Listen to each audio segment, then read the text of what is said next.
What's up, guys? This is Josh from Casket Comics, and welcome to episode 3 of Back Issues. We're continuing our journey through Something is Killing the Children. We're getting to volume 3, which will pick up with issue 11. So we'll start there.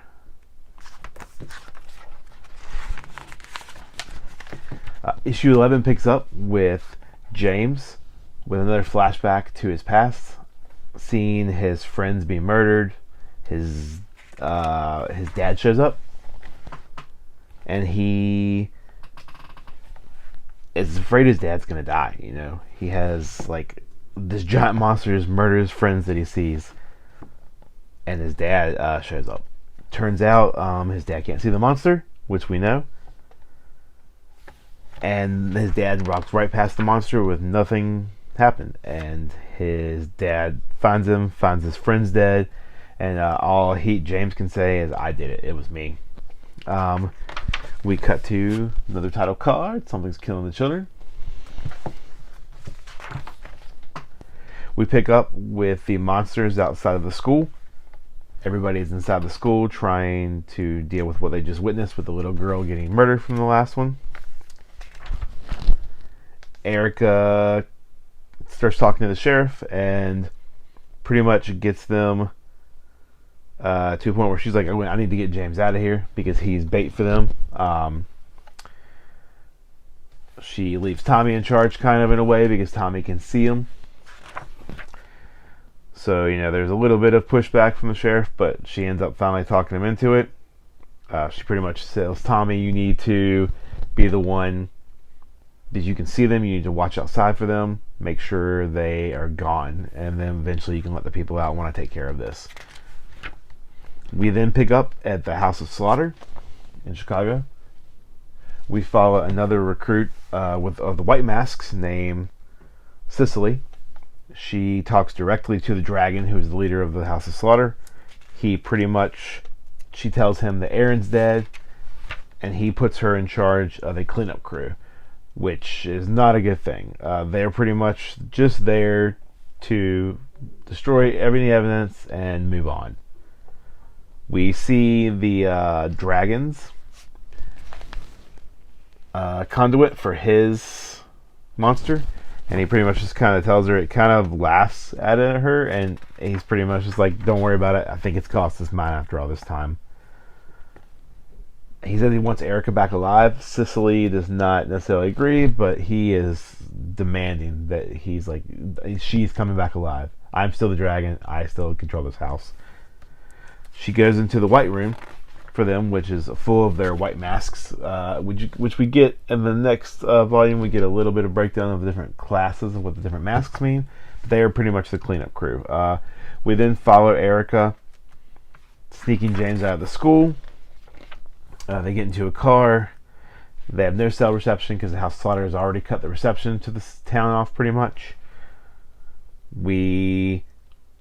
She's trying to get the car started, and we run into, James is like, we need to get out of here. She says, give me a second. James says, we don't have a second, as the monster peers through the window at him. And then we get a cut to black until leading into issue 12. Issue 12 begins with James getting to the cop John's house, and he's pretty much begging, knocking on the door. John shows up, tells him he should probably run the other way and get away from Erica. He's not letting Bien near Erica. When he tells John that Erica's hurt, that one of the monsters attacked her and they need to get help, so John runs out there, finds Erica bloody in the car. It took a big chunk out of her arm, but she did manage to get it. He asked her what happened, and then you kind of get the quick flashback panels of Erica fighting the monster, getting the bite taken out of her arm pretty much, but taking it down. So she did kill one, so that leaves 4 more of the monsters left. She pretty much says she got lucky taking it out. John does help her inside. Then we get a flash of Archer's Peak, the sign leading Archer's Peak, and how the House of Slaughter closed the exit. So they're pretty much quarantining the town. Then we follow Erica, pretty much, taking care of herself, bandaging herself up, trying to clean her wound. And while it's happening, she's explaining to John everything that's going on. pretty much tells him, you know, she's like, I'll tell you everything, but you have to have an open mind, and you've got to just listen to me and do what I say. So she explains the situation to him. And then we get a flash to Tommy checking outside. He finds some of the dead bodies, but he doesn't see the monsters.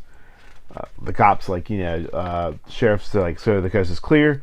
Then he sees a monster, so Tommy has to run. It snuck up on him. He runs back to the door, and as they're letting him in, he sees a flash of white masks coming out of the woods, which is, once again, the cleanup crew. He tells the sheriff he dropped the walkie-talkie on the way out, and he's also like, I also saw something else. There's something else out there. Then we get a flash to Erica talking to Bien. She's kind of mad at Erica because Bien liked the children monsters. They didn't really hurt anything. They only ate what the mother fed them, and she's a little girl, you know. So Erica explains to her that the babies are grown up now, and they're not babies anymore, and they're killing children. So Bien's on Erica's side again. She asks Bien about it a little bit. Bien kind of tells her a story of how her friends were having a sleepover, and her friends are telling scary stories, and then her brother shows up telling them a really scary story as James begins to realize that the monster they're talking about is the monster he told his friends about, because this was one of his friends, Tyler, who he had talked to about the monster a few days before. So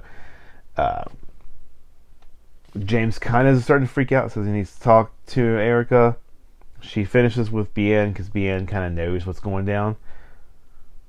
Tells John to keep an eye on her because she needs to go talk to James.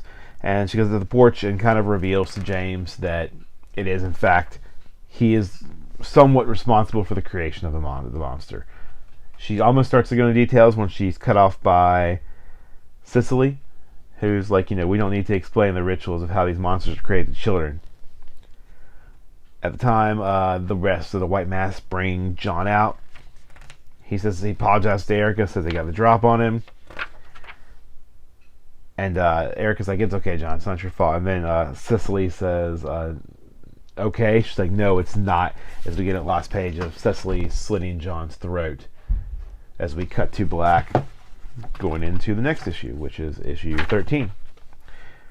We start, unfortunately, with a shot of Aaron's dead corpse from where he had his last stand in the last volume. Be eaten by the monsters. We see the white masks surround one of the monsters and take it out, which is what they're trained to do. They don't get as much field time as the black masks like Erica, but they are trained to be more thorough in it. So you get to see them all like team up and pretty much take this monster out pretty quick. So that leaves just 3 left. So actually there was Erica killed 1, they killed 1, so 3 left. Yep. So the leader of these white masks, not Cicely, but the leader in charge of the group, pretty much walks up to the gym and is saying, we're given full permission for it to be as bloody as we can. So we need to make sure these people listen to us or don't make it out alive. We cut back to Erica with Cicely. She's really mad. She starts kind of fighting, going back and forth with Cicely, and Cicely pretty much tries to put this on her. It's like, if you had done things right from the beginning, this never would have happened. Obviously Erica is pissed because Erica wants to do it. She wants to protect people, whereas the House Slaughter wants to protect its secrets. And that's what they kind of get into an argument about. But in the end, like, Cicely is pretty much like, you're coming with us, you're going to the House of Slaughter, and we're going to take care of this. But before she does, John pops back up with his gun, ends up killing trying to stab or shoot Cicely. One of the other white masks jumps in front of her, takes the bullet, and then Cicely disarms and kills John, unfortunately. But realizes in the commotion that Erica, James, and Cicely have gotten away. Erica's taking them back to the ravine because she needs to find the original place that the monster was created. So she gets James to kind of guide her through the ravine back to his house, which thankfully his family's not there because the house is they've been staying in a hotel since everything happened. We flash back to the gym as the leader of the White Mask there, is trying to break in to get to the people because the sheriff is refusing to open the door. Tommy even says these people look freaky, I don't trust them. They end up turning off the light power and running a car through the side of the gym. They pretty much say, if you want to stay alive, you need to get in the middle of the gym right now. As they pretty much get surrounded. There's not much people can do. They flash back to Erica as Erica gets them to James's house and sets her octopus plushie down. She talks to it. She pretty much just tells it, I don't want any more of your crap now, and you need to help us with this. Which he responds, I know. And she says, okay, good, show the children your real face. Which we get the octopus creature coming out of the plushie again, to which she says, all right, let's begin. And we go cut to black, going into chapter 14, or issue 14. Bien and James finally see the monster for what it is, and Erica's pretty much just like, it's a monster that I contained, because Bien actually asks what it looks like it does, and Erica says, that's a good question. It didn't really used to look like that until I contained it. And she says it's scary, to which Erica replies, it's supposed to be. And then Erica reveals again to the kids that it killed her parents and her friends. And then Bien asks, is it still dangerous? To which it responds, yes. Erica says, not to you, just to me. And she pretty much makes them lay on either side of the creature. And she starts giving them directions to think about themselves floating in like a white room with their breath coming in and out. And their breath would make black smoke, almost a black mist. And so they're in concentration. She pretty much is getting them to describe what the monster looked like to him when James originally thought of it and created it. And as it happens, her Obscura monster actually starts to take the form of the creature, of the original mother. And it freaks James and Bien out. And then when that happens, we get a shot of her octopus monster turning into the original monster. As we do, we cut back to the school, and the sheriff kind of going back and forth with the head of the White Mask, telling them, I'm the sheriff of this town. This is, you can't just be doing this. And then she pretty much tells him, yeah, we're doing this, and you better get in the center with everybody else, or I'm going to bury this axe in your neck. They're not very forgiving. Tommy kind of freaks out, apologizing to his mom. They couldn't get her out and save her. Just then, she finds the zipped up body bag of her daughter. She unzips it, kind of has a breakdown moment. Pretty much, they come over. The white coats are trying to get everybody's white masks are trying to get everybody's phones. They come over to Tommy, and Tommy pretty much like flips on him and is like, this is her dead daughter, give her a moment. They pretty much take Tommy's phone and take her phone. And I said, you have 2 minutes. Then we cut back to James kind of have a freak out seeing the monster, because it's the monster that killed his friends. But Erica just like has to explain to him that it's just an image of it that they need to lure the babies in, the rest of the babies. So it lets out a roar. They're kind of creeped out by it, and they say it's loud, and she's like, it needs to be to lure the babies in. We cut back. At this point, we're kind of flashing back and forth between pages. We get back to James kind of breaking down to his mom. He lets her know. She's pretty much just like, I don't care if I live or die. And he kind of breaks down, having this moment where he's like, I'm your son. I'm still here. I'm still alive.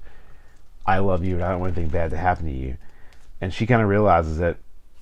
And he kind of has an idea. He says, I have an idea, where we can get Sophie buried and get us all out of this alive. Tommy runs up to the sheriff, pretty much confessing to all the murders of the kids. And he's like, and the sheriff's like, what are you doing, Tommy? We went through this. He's like, no, what we're going to do is we're going to give him a better story. We cut to Erica's Obscura pretty much saying they're coming. And she's like, I know, I can feel their eyes on me. And he goes, they're going to kill you. And she goes, shut up and get back into your octopus. I've got to work off some anger. To which we get this really cool splash page of Erica and the monsters. To which actually there was 2 monsters left. I was wrong. So there was 4. And 2 were killed. So we have 2 left. Erica does fight them, and we have a couple cool pages of some fight scenes with Erica taking on the monsters. 2-on-1. But she holds her own. She gets pretty messed up. And as that happens during that fight, we cut back to Tommy still trying to convince the sheriff of what's happening. Pretty much, Tommy's like, this has got to be the way it happens. You can't kill us all. And then to which one of the white masks responds, there's a cleaner way to do all this, as she's holding her axe. And we cut to black. Going into our last issue of Volume 3. And the last issue of this arc. Chapter 15. We open with Erica pretty messed up, but still alive. She walks back to Tommy's house, like dropping her machete. She's bloody. She gets back in there. Or not Tommy, sorry, James's house.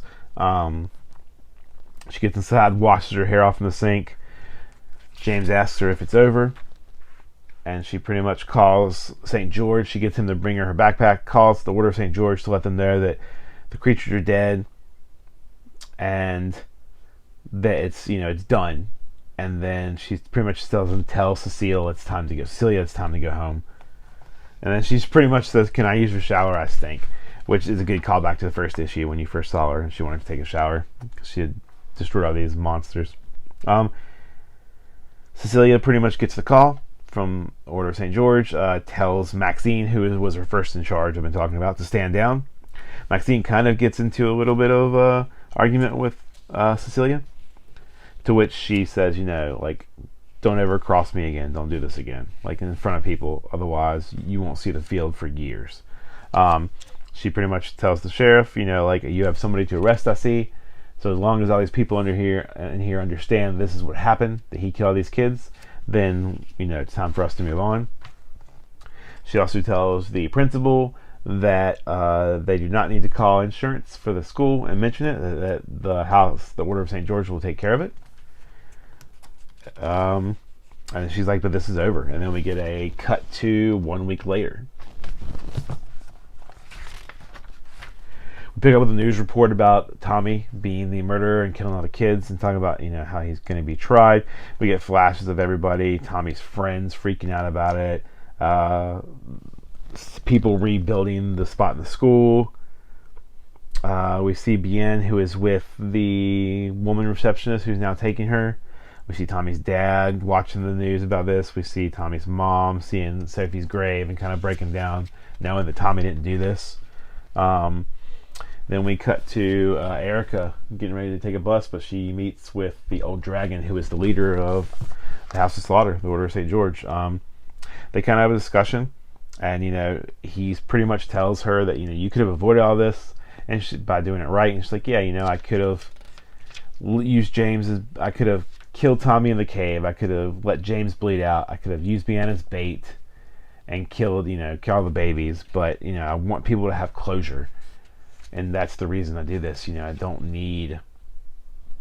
want to be like you. I don't want to not care. And he's like, I never wanted you not to care. And it's kind of a good conversation between him and her. And by the end, he was just like, well, I would like to have you back at the House of Slaughter. And she refuses. And you have a good moment where she's pretty much like, I'm going to continue doing what I'm doing, but I'm not doing it for you anymore. And she pretty much renounces the House of Slaughter, and she renounces the Order of St. George. So everything, their house is the House of Slaughter, the Order of St. George is the whole, as a thing. And he says, I can't accept that. He said the Order at large will not accept that. And then she pretty much says, then fucking stop me. Or stay out of my way. And she gets up and walks off as we kind of get this shot of the old dragon's eyes. She gets in the bus and sees James sitting beside her, asking where they're going, and she's like, no, you're not going with me. And he says, no, I'm actually going to a relative's to stay, maybe switch schools, so this is my bus too. Pretty much tells her about Bien staying with the receptionist, to which she responds, I know. And he goes, are you still keeping eyes on us? And she's like, I just wanted to make sure there wasn't any loose ends. She said she was going to write James a letter, and he says, no, you weren't. And she's like, well, I was thinking about it. And they pretty much kind of have a good moment with each other. He thanks her because he's like, I don't know what I would have done if you would have just came in and cleaned up and never asked me for help, and I would never know what would have happened. and he just thanks her, and then Erica, actually thanks him, and he hugs her and thanks her, and then she hugs him back and thanks him. And we get this good moment, and he asks her, how far are you going to go? And she goes, honestly, I don't know, but I'm going to find out. And we get a "You're now leaving Archer's Peak" sign as the bus goes away to end Volume 3 with a "To be continued." And that is the Archer's Peak arc done. So we'll pick up.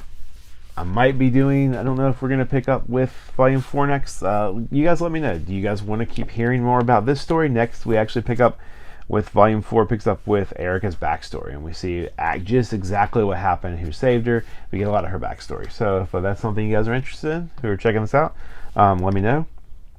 If not, maybe we'll switch and do another short series to where we're not plowing through. This has 7 volumes from it, and it's still going, so still going to be a while before we get through all of it. So like I said, if you guys want to see Volume 4 next, let me know. If not, maybe we can get to, like I said, maybe we can get to something else. Do a quick, maybe just 1 volume story that's finished that I can do it through. So yeah, just let me know, guys. I appreciate the comments for everything. I really enjoy it. Hope you guys are enjoying this. And yeah, as always, like, comment, subscribe. I really do appreciate it. It helps me out.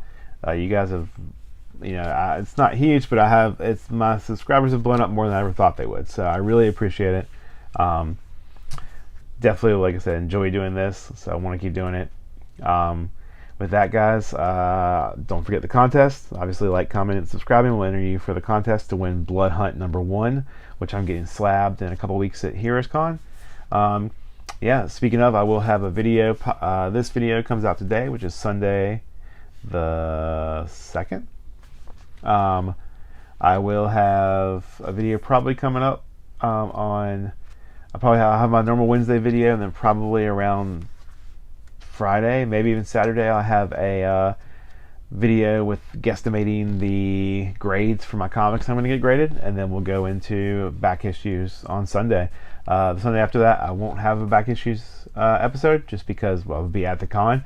But I will release like I said, I'll release hopefully a little bit of video and some photos and some fun stuff from the con. So I'll do a recap of what I picked up there. So really looking forward to that in a couple weeks. But yeah, guys, as always, keep reading comics. I appreciate it, guys. Thank you.